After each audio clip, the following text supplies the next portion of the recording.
It's official. Tim's a psycho killer.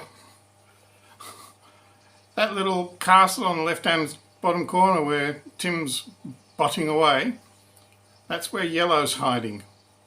If you can see the highest, where are we?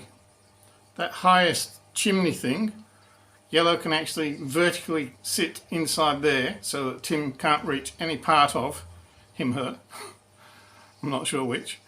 But yeah, so Tim spends his days now, because he's gotten rid of the two convicts, the two grey and black stripies, he's now only got Yello to pick on. So that's what he does. Spends his time picking on Yello. He's just an out and out psycho killer. I'm not sure what to do. If he ends up killing Yello, might just leave him on his own in there, and when he carks it, we'll start again with some fresh cichlids that are perhaps quite so aggressive. I think the big problem now that we're down in numbers is that we're down in numbers. When there were 4 of them, in fact when there were 5 of them, because remember Tim was the baby, when there were 5 of them and we had a big orange alpha male,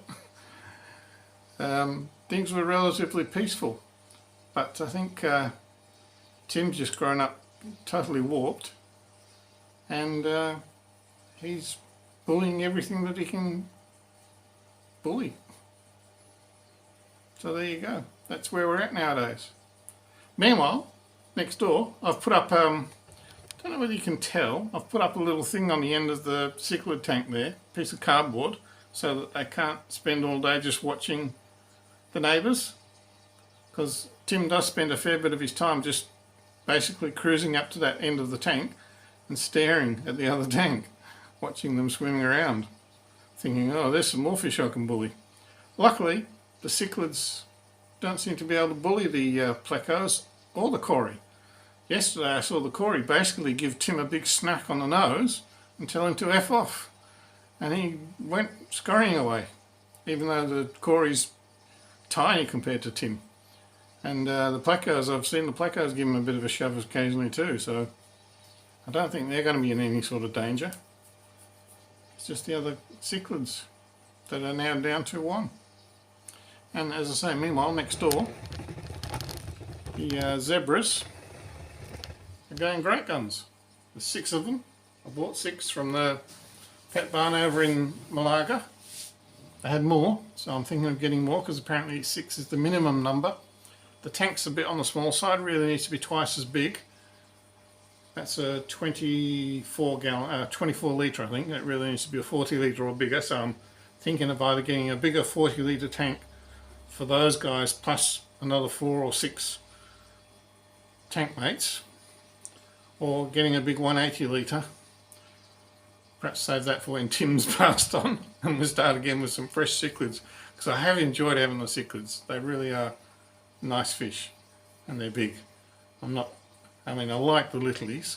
They're cute and they swim all over the tank and everything, but I do like watching the big guys. So once Tim's passed on to the big pond in the sky, might start again with some similar sized cichlids, and might get a big 180 litre tank and maybe put 6 of them in there and try and establish some harmony amongst them. Yeah, but in the meantime, I'll probably buy a bigger tank and get another 4 or 6 zebras to go with the 6 zebras I've got there, because they seem to like to be in numbers between about 10 and 12. So that could be fun. And then that little tank can revert to being the hospital tank, and if the zebras do start spawning and having babies, that can be the temporary adult tank while the babies grow up a bit. Anyway, we'll see how we go. So that's where we're at in Fishville. See you on.